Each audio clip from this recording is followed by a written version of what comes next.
Alright. Okay, cool. We're here with Tino. We're just checking out the 5E3 clone. Okay. As you can see, the two valves on the output, they're from the 60s. Yep. The 5Y3 is from the 60s too, a new old stock. Yeah. So what are we using here? I've decided to use Jupiter caps, which are the equivalent to, or ones they make now, they're supposed to be similar to the Astron caps made in the 50s, right? Yeah. They're coupling caps. The Mallory caps and Jubilers, which have been around for quite a long time. They're old from the early days too. Yeah. The idea I choose this is because they give you the proper tones. That they were getting back then. Well, to what I think it's going to be very close to the original. Yeah. But of course, it doesn't matter today what you use. You'll never get one that will sound identical to the original. Yeah. Okay? Because I don't have... the wiring is even different. Yeah. Cloth wiring they use today is nowhere as good as the ones they used to use in the 50s. Okay. And, in the early 60s. So by using all these, vintage correct caps, what does that do for the amp as opposed to using new production caps like? The new production caps today, they got different. I can't explain because I don't make caps. Yeah. But I do know that the tone for this type of caps here is completely different. Yeah. It gives you that beautiful vintage type sound that people usually look for. Yeah. When I build an amp like this, I don't just build it to just get the sound out of it. Yeah. I mean, anybody can do that. Yeah.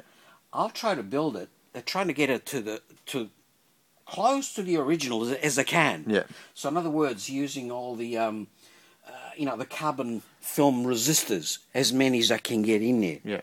Because I don't have all the values anyway. Yeah. What about that one special cap that you're telling me that now they would just use a certain value that's close, but you went and you found...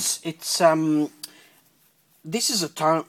One on the tone cap is 005, which is correct. I decided to get the proper one, which is there on the tone. Yeah. You can use a .0047. Yeah, which is what most people would do. Exactly, because they can't get to .005. Now, to some people or some musicians, they don't know what that means. Yeah. But it does mean something to me. Yeah. Right? The other cap, this is .0005. Yep. Hang on, yeah, which most of the people use, a 470 picofarad, which will do the same job. Yeah, yeah. There's something interesting that you told me last time when you said it frustrates you that people use, because there's not much in this amp, there's not much circuit-wise, so if you start skimping out on this component, that component, the voice of the whole amp changes. It does. Because there's not much to it, so you have to use... No, you have to...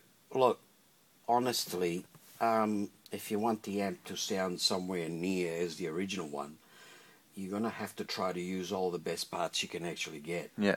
You can't just go and use, Chinese-made parts or JJs or electro-harmonics. I'm not saying that no good those valves, they are. But if you got the original from the 60s made, you can't... Nothing beats it. Yeah.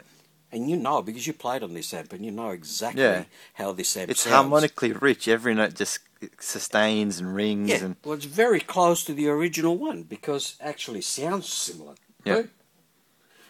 Even the preamp valves.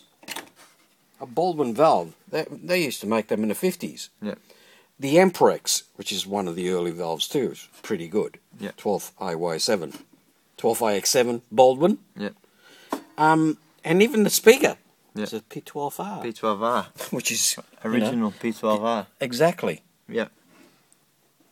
So, I know there's not much to it, but if you do the right things to this amp, you'll be very surprised how this amp actually responds.